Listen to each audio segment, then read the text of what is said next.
with the future of U.S. interest rates. The Federal Reserve has unceremoniously booted out the word patience from its regular monetary statement. That move indicates that officials could, maybe raise rates in the future. But the dance of Fedspeak is never so simple. Our good friend Daniel Ryntjes is here to help us interpret the latest dance in the world of central banking. What's going on? Well, the removal of this word patience has been the subject, Phil, of intense speculation, as you well know. But what does it all mean? The good news is that Fed Chair Janet Yellen remains confident in the big picture. We do see considerable underlying strength in the U.S. economy, and in spite of what looks like a weaker first quarter, we are projecting good performance for the economy. But despite strong jobs numbers in recent months, Americans aren't seeing a boost in their wages. Members of the Federal Open Market Committee are predicting a slower path towards higher interest rates. Certainly there are changes in the assessments of the economy and forecasts for the economy that would point in the direction of downward adjustment in the funds rate path.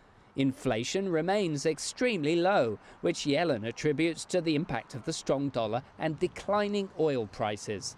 That provides a disincentive for raising rates because it could suppress growth. Yellen says if she were to give a firm date at this point for raising rates, she wouldn't be doing her job. She said just because the word patience has been removed from its statement, it doesn't mean the Fed is going to be impatient.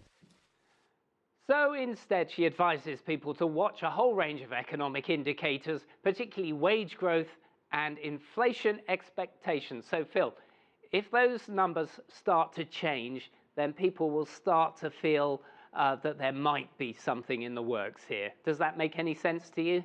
Definitely not.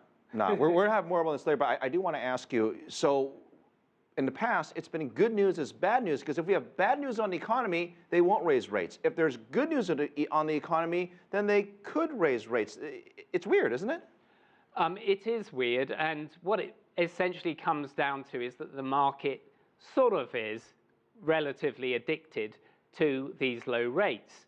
So whenever anybody says, well, the economy's not doing so well after all, that provides the impetus to think that the Federal Reserve will continue to keep rates low and therefore continue to allow this cheap borrowing, mainly done, I think, by market participants who borrow and then make investments that they think are going to make better returns.